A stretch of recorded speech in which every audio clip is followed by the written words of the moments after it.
عمران خان کا کیا بنے گا؟ ہم پاکستانی ہیں۔ 5 فروری یوم یکجہتی کشمیر آج پورے پاکستان میں منایا جا رہا ہے۔ اس حوالے سے ملک بھر میں احتجاج ریلیاں نکالی گئیں اور کشمیر کے حق میں نعرے بلند کیے گئے۔ حافظ آباد کے تعلیمی ادارے مقبوضہ کشمیر کے کشمیری بہن بھائیوں سے اظہار یکجہتی کے لیے گونج اٹھے۔ کشمیر کی آزادی تک جنگ جاری رکھنے کا عزم دہرایا گیا۔ گورنمنٹ ہائی سیکنڈری اسکول اور کالجز کے طلباء اور اساتذہ بڑی تعداد میں جلسے جلوس اور ریلیوں کی شکل میں احتجاج کرتے نظر آئے۔ کشمیریوں سے اظہار یکجہتی کا دن پوری قوم بھرپور انداز میں منا رہی ہے۔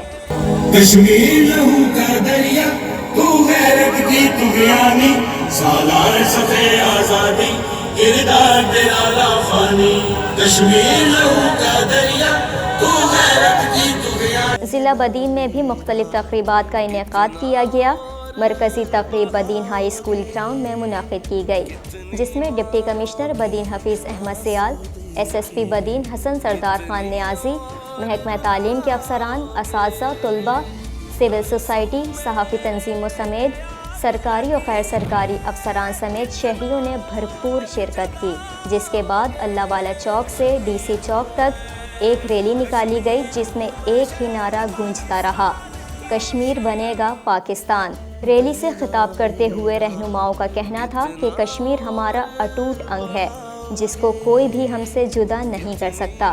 ان کا کہنا تھا کہ آج کے دن کو منانے کا مقصد یہ ہے کہ کشمیری بہن بھائی خود کو اکیلا نہ سمجھیں، پاکستان کا بچہ بچہ ان کے ساتھ ہے۔ ملک بھر کی طرح مرید کے میں بھی یوم یکجہتی کشمیر پورے جوش و جذبے کے ساتھ منایا گیا۔ مرید کے جی ٹی روڈ پر فضا کشمیر بنے گا پاکستان کے نعروں سے گونج اٹھی۔ کشمیر بنے گا پاکستان، کشمیر بنے گا پاکستان۔ ریلی میں شرکاء نے کشمیری بھائیوں سے یکجہتی کے لیے بینرز اور پلے کارڈ اٹھا رکھے تھے۔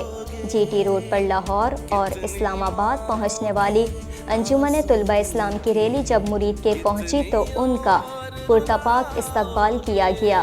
تنظیم کے ناظم پنجاب محمد عزیز نے شرکاء سے خطاب کرتے ہوئے کہا کہ ہم کشمیری بھائیوں کے ساتھ شانہ بشانہ کھڑے ہیں۔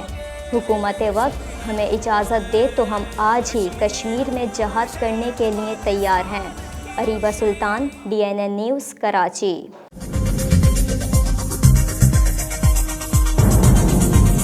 نیوز سے اپ ڈیٹ رہنے کے لیے ہمارے چینل کو سبسکرائب کریں اور بیل آئیکن پر کلک کریں۔